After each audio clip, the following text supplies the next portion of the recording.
મિત્રો તમારું સ્વાગત છે। મારું નામ સંગીતા છે। હું 48 વર્ષની છું, પરંતુ મારી ખૂબસૂરતી જોઈને કોઈ મારી ઉંમરનો અંદાજ લગાવી શકતું નથી। મારી 5 ફૂટ ઇંચ ઊંચાઈ છે અને ખૂબ જ મોટી છું, અને હું શરીરના ફિટનેસવાળી સ્ત્રી છું।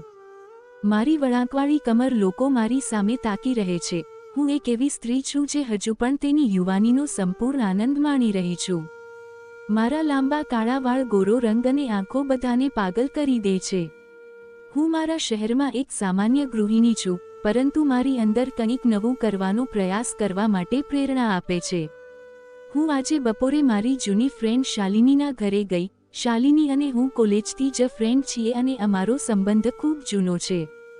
તેનું ઘર મારાથી થોડી જ શેરીઓ દૂર છે। તે દિવસે મેં લાલ સાડી પહેરી હતી, જે મારા વાળને વધુ સુંદર બનાવતી હતી। મેં જાણી જોઈને ઓછામાં ઓછો મેકઅપ કર્યો હતો, ગુલાબી લિપસ્ટિક, આછો મસ્કરા અને મારા વાળ ખુલ્લા રાખ્યા હતા।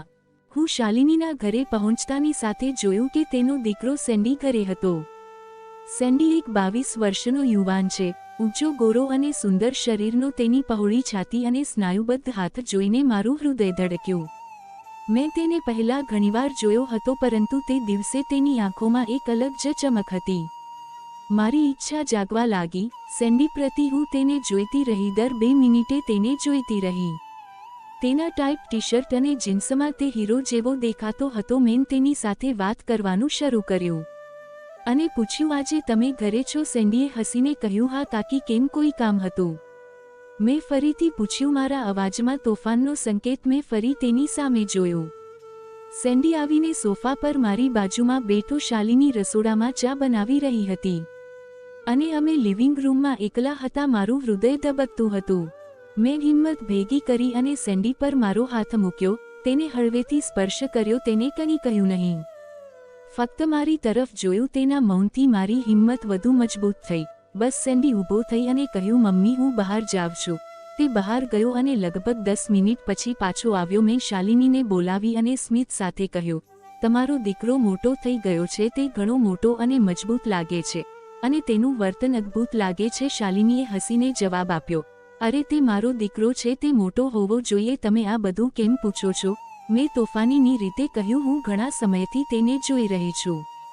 કંઈક તો હશે, શાલિનીએ આશ્ચર્યથી કહ્યું, ઓહ, તમે પણ સંગીતા? બસ, સેન્ડી પાછો આવ્યો અને કહ્યું, માસી, મારા બેડરૂમમાં આવો, તમારે મને કંઈક પૂછવું છે। હું ખૂબ ખુશ થઈ ગઈ। મેં શાલિની તરફ જોયું અને ફફડાટથી કહ્યું, શું મારે તેને પ્રેમ કરવો જોઈએ? શાલિનીએ તરત જ ના પાડી, ના સંગીતા, એ ખોટું છે, એ મારો દીકરો છે। મેં હસીને કહ્યું, અરે, હું જોઈશ કે હું શું કરી શકું છું। હું સેન્ડીના બેડરૂમમાં ગઈ। રૂમ નાનો હતો પણ સ્વચ્છ હતો। એક સિંગલ બેડ, દિવાલ પર થોડા પોસ્ટર અને પરફ્યુમની હળવી સુગંધ। સેન્ડીએ કહ્યું, અંદર આવો આંટી। તેને બેડ પરથી ઉઠીને રિમોટથી બેડરૂમનો દરવાજો બંધ કરી દીધો। મારું હૃદય ધબકવા લાગ્યું। તેને મને પૂછ્યું, તમે આટલો બધો સમય શું જોઈ રહ્યા છો આંટી? હું શરમાઈ ગઈ અને કહ્યું, કંઈ નહીં, બસ એમ જ। સેન્ડીએ અલગ વસ્તુઓ વિશે વાત કરવાનું શરૂ કર્યું, પણ મારી નજર તેના પર જતી રહી। મેં ફરીથી હિંમત ભેગી કરી અને મારો હાથ તેના પર મૂક્યો। આ વખતે મેં સીધું પૂછ્યું, શું તું મને પ્રેમ આપીશ?